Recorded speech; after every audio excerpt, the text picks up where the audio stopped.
Hello, and welcome to the Data Science Madrasa Introductory course, Pursuing a Career in Data Science and AI. My name is Ali. This is Unit 1, Fundamental Definitions. Today we'll be looking at Section 1.3, what is machine learning? As part of this section, we'll also be exploring the relation between data science, machine learning, and artificial intelligence. Machine learning is essentially part of artificial intelligence. This is a formal relationship that's been there for quite a few decades, ever since the 1950s, when John McCarthy first coined the term artificial intelligence in 1956. And machine learning comprises one of several areas of research and development that together form what we call as artificial intelligence. Deep learning, another term that might be familiar to many of you, is part of machine learning, as we will see in this section. And data science is a discipline that borrows from artificial intelligence, its components, machine learning, within it, all of the various algorithms, including the deep learning methods. And as we will start to explore this further, we will start to add more and more detail to all of these areas so as to be able to get a complete picture of what data science is, what kind of techniques it uses, what are the borrowed fields of research and development that data science takes from artificial intelligence. Before we actually start to look at what machine learning is, let's look at what learning is. It's a process of acquiring new knowledge, understanding, information, skills, and behaviors. There are quite a few types of learning. And what we see on the right hand side is not an exhaustive list, but it's purely for illustration purposes. We can see that there is social learning as one of the types of learning, which essentially includes children and people learning by imitating or observing others around them. Experiential learning is, of course, learning that comes through experiences of several events, activities, processes, and so on and so forth. Self-directed learning is what is learned through an initiative that is taken by the learner themselves, and so on and so forth. It suffices to say that with ML and AI, researchers and industry alike are aiming for applications of ML and AI to be able to learn socially by mimicking what they observe, by taking their own self initiative in what they want to learn, and learn from experience as well. So, how do machines learn? Machines learn through statistical and mathematical models and algorithms, able to learn some structure or patterns in data. And once these patterns have been learned, the machine is able to then predict and or forecast or make sense of a particular situation, for instance, in situational awareness. Remember that this has to be without explicit instructions. If there is an explicit programming in place to tell the computer or the machine exactly what to do in different scenarios, this is a rule based approach. And even though earlier programs in the beginning of this area of artificial intelligence, in the history of this field, AI primarily consisted of rule based solutions, but today we stand at a juncture where rules are decreasingly being used, quickly being replaced by statistical models and different types of machine learning techniques and methods. The explicit instructions should also avoid providing or specifying mathematical equations or formulas, because the machine essentially learns these equations and formulas, which is the model that it fits to the data, by looking at the data and finding the different relationships and patterns in there to specify this equation itself. Indeed, that is essentially the very premise of using machine learning for data science. The most basic level, Let's assume that we have a formula, a simple summation formula, x equals a plus b, where a and b are two vectors consisting of positive numbers. A software solution, a typical conventional software, would know that x equals a plus b because the programmer will have given the formula, and therefore it goes ahead and computes a plus b and gives a new vector which is x, and that contains the pairwise sums of a and b. So you can see in this case 2 and 1 from b add up to 3, 3 and 0 to 3, 2 and 9 to 11, 5 and 3 to 8, and so on and so forth. Now, what if we only have a, b, and x as part of a data set, but no formula or equation that is x equals a plus b? Can we hand over this data set to an algorithm or a method which will extract this relationship and this formula by itself? Machine learning helps us extract this pattern such that given a, b, and x, we can fit a model to the data by learning the relationship between a and b as their sum, which is given by x, and machine learning will essentially go ahead and find out the relationship by itself. This is a very crude and basic example, but just to uh, distinguish the difference between a conventional software solution and a machine learning approach. There are different types of machine learning. The two most commonly used one being supervised and unsupervised.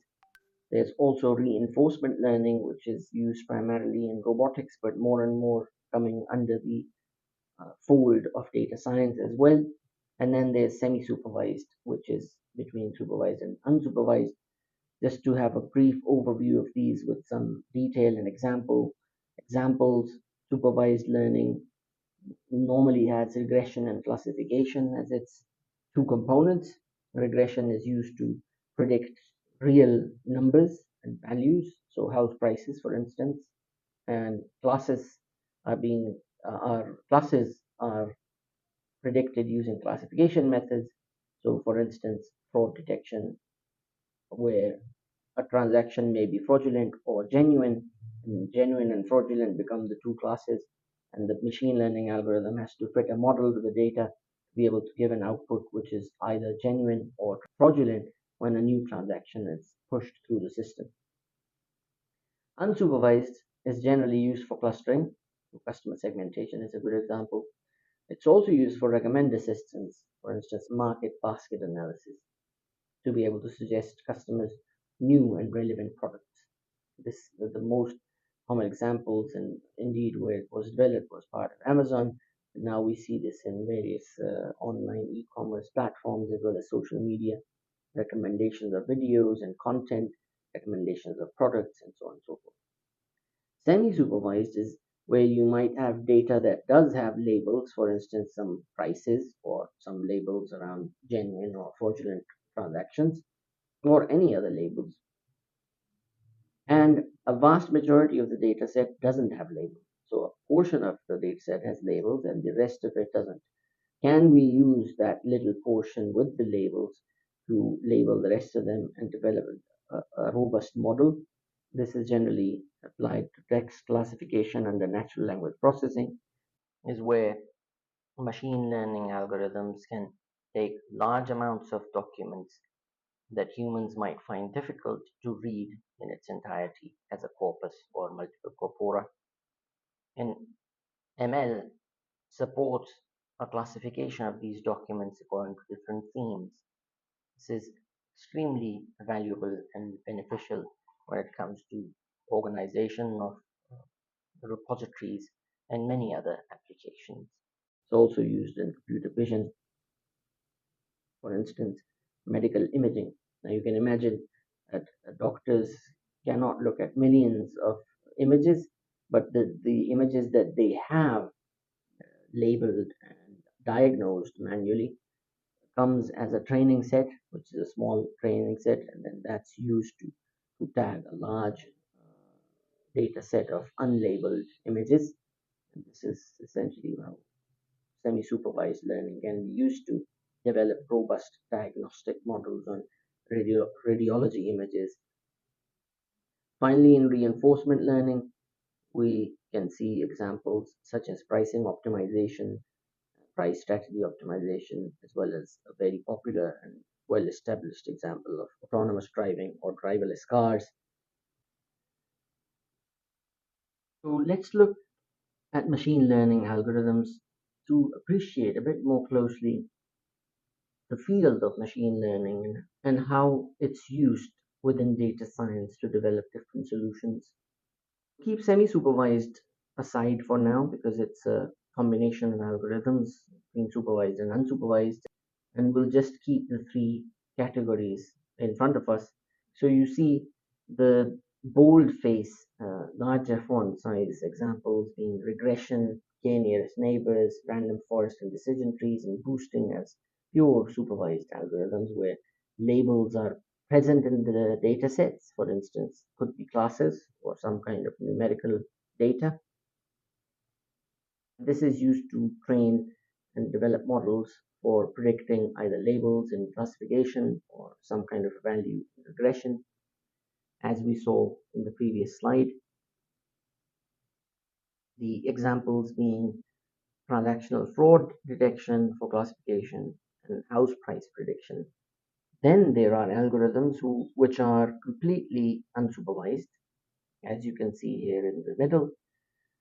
And then the algorithms which are both supervised and unsupervised. So for instance, here, looking at k-means, hierarchical clustering, recommendation systems, market basket analysis, content filtering, dimensionality reduction with the PCA, principal component analysis, LDA, t-SNE, and then a big chunk of algorithms which are related to neural networks, up and coming examples being generative adversarial networks or GANs being used in generative AI, other deep learning algorithms such as autoencoders, CNNs, RNNs, etc., which can be used both for supervised and unsupervised.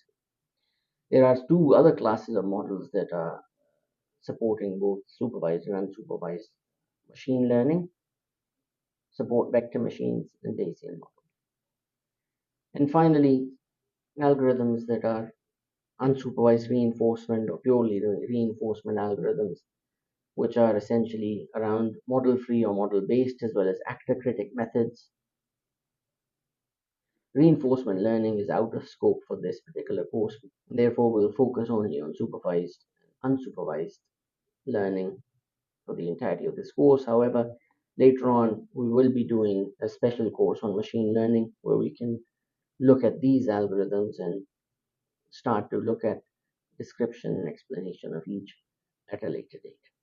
As we saw in the first couple of slides of this section, deep learning is part of machine learning. And this essentially comprises artificial neural networks, and it has multiple layers of processing, one after the other, to progressively learn higher level features from lots of data. Large language models, natural language processing, computer vision, recurrent neural networks, convolutional neural networks, all of the previous examples that we saw are part of deep learning. There are also types of networks and artificial neural networks used for memory and attention, as I've said, which are part of deep learning as well. Some example algorithms within deep learning, as we've seen previously as well, CNNs, RNNs, restricted Boltzmann machines, GANs, transfer learning, autoencoders, and deep reinforcement learning, which is a combination of reinforcement learning and deep learning. So just looking at the previous slide from the context of deep learning algorithms, these algorithms surrounding artificial neural networks labeled are what comprise deep learning. Again, this is an illustration only, and this is not an exhaustive list.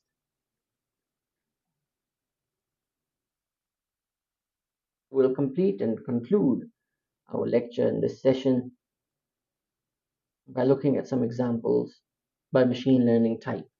So under regression, We have house price prediction, as we saw previously. You could also have accounting cost estimations or forecasting future sales for sales teams, as well as stock price prediction. Within classification, as we saw, fraud detection, medical imaging, as we saw before, text classification, and in addition, we could also have computer vision based detection of defects on assembly lines in factories using image classification, and even spam email detection, which is part of classification as well. Recommender systems that are being used in social media, and then you could also have specific treatment plan for a patient using recommender system, even including reinforcement learning there as well. Clustering, we have customer segmentation, as we saw. You could also do anomaly detection, social network analysis, search results grouping, and various types of pattern recognition. And finally, within control, using reinforcement learning, we have autonomous driving, predictive text on mobiles and devices, question answering. AlphaGo Zero was made using reinforcement learning, and then real-time bidding with multi-agent reinforcement learning, as well as a broad application of this in robotics.